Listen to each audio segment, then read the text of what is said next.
Yeah,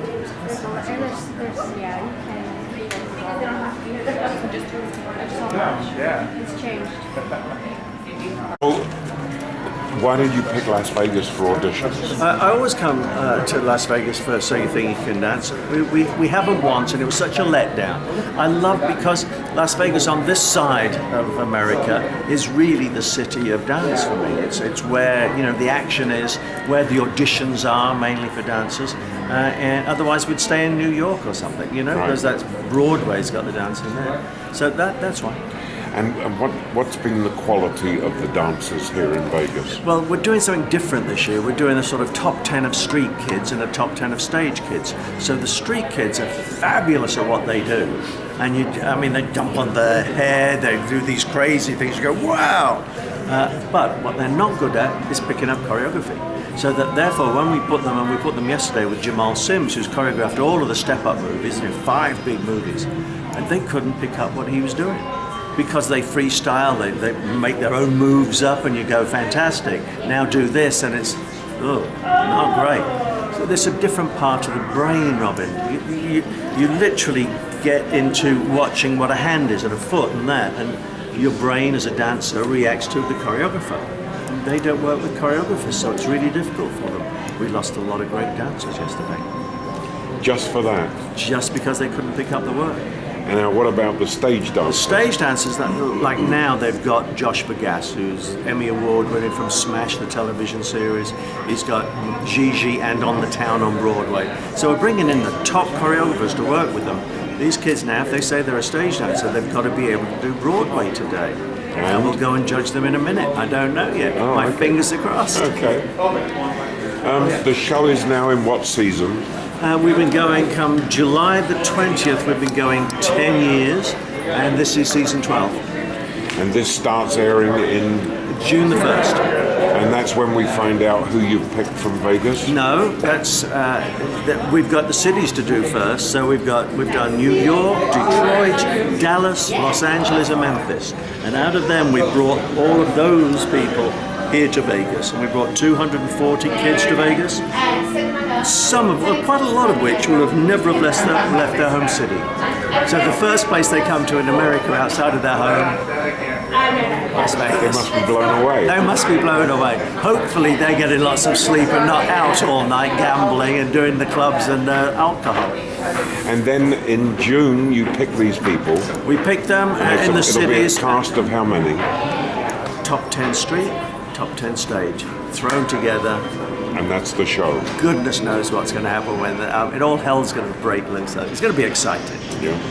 So that's a big difference from Dancing with the Stars. Well, it's totally different from Dancing with the Stars. However, as Len pointed out the other day, they're starting to do contemporary. They've got, I think, 6 of the So You Think You Can Dance kids as their dancers and as their stars. And have had done for many years. And in Britain too, they're taking the So You Think You Can Dance. So you've been the breeding ground. We're the seabed. That's a compliment, right? Yeah, and we take it as such too.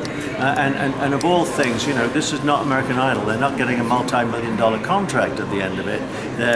Well done, you're America's favorite dancer, off you go. Let's try and find them work. And last year, Ricky, who won, got a part in On the Town on Broadway now. So we try and get them work as well. So I'm always happy when Dancing with the Stars calls us and said, can we have one of your dancers, please? And have you had other success stories with kids over the 12 seasons? For sure. And with the choreographers, choreographers weren't really known before this show. And then all of a sudden the Mia Michaels, the Thais Diorios all become famous within themselves. One of the great sort of stories I think that came out of us was a young man called Travis Wall, who was a contestant, came second, and has become this incredible choreographer now. Got his own company, traveling around America, and a guy called Twitch, who also came second, both of whom are team captains for stage and street this season for us. But Twitch has been going on to a movie career. So, it's a tough life. Dancer is always sort of underpaid, overworked, and their life is very short as a dancer. So somebody who is watching this, what do you use as a couple of one-word expressions to make them continue on with what they've picked? passion. Passion. That's it really.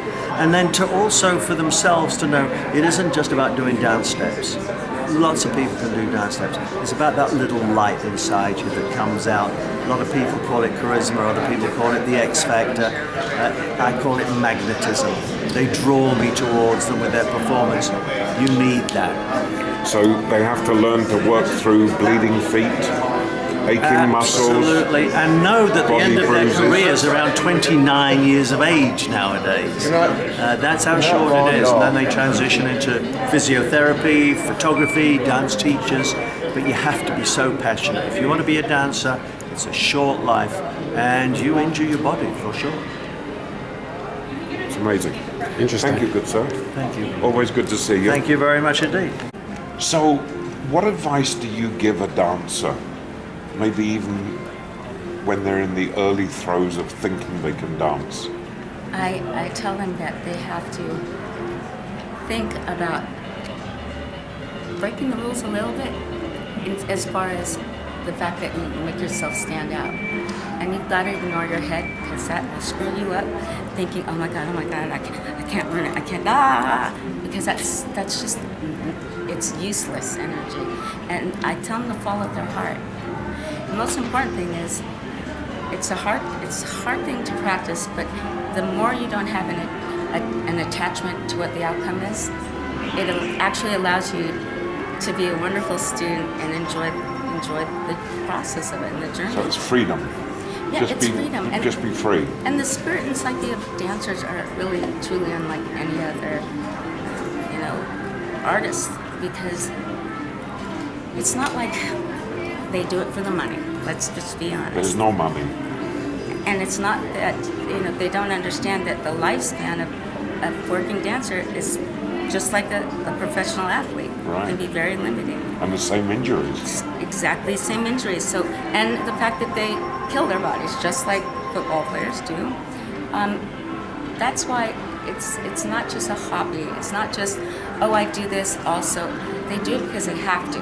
They truly have to. And that's what you want to be able to see, that life will not be fulfilled if they aren't able to express themselves in dance. So when you look at some of these kids dancing, do you flash back to when you started out? Oh my God, I do. I flash back to, I remember being in a situation like this, and I remember what I think about what did I do to be able to do something that I really knew nothing about. And it's just the freedom of just being a student, because whether I get it or not, I want to learn. I want to be able to learn so that I can actually go, now I can add this to my repertoire. It's hard, and I remember the nerves, and I always remember the doubt that would come in when I'm not catching on quickly enough. But that's all part of the process, these dancers that come in, this is being treated like a true professional audition. So let me ask you, and before I ask you the actual question, tell you a brief story. Jane Seymour once told me that her feet bled from practice. Yeah. She busted her toes Yeah. standing on point. So having told you that little story, let me ask you the question. What's the best thing about dancing? What's the worst thing about dancing? The best thing about dancing is you're living your dream. It's the freedom of, no matter what happens, you can always get into that zone of dance that frees up your whole world. It really does. And you're so passionate about it that it's the endorphins that go. I truly believe that dance heals so many ailments. It really does. You can watch shows even like Dancing with the Stars, and when they have true novices, that complete fish out of water.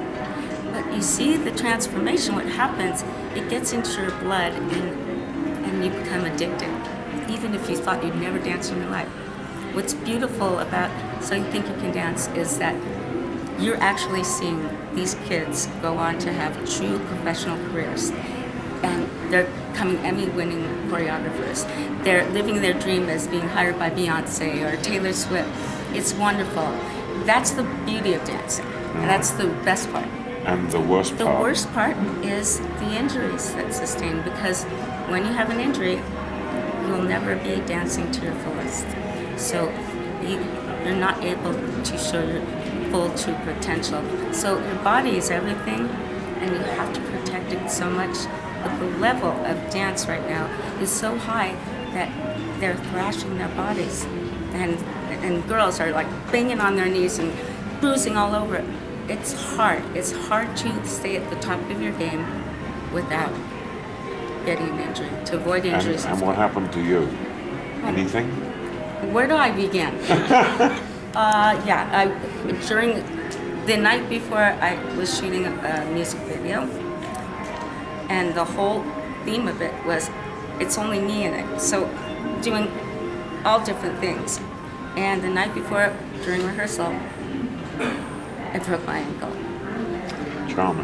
Charming, right? And sometimes you have to do what you have to do.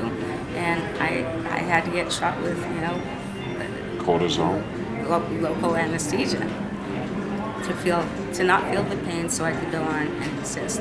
You have to do sometimes things that you don't want to do, because the show must go on. And that's passion. It's passion and dedication of doing something that you're truly passionate about. Great, thank you. Welcome. Thank you. Good luck. Lovely.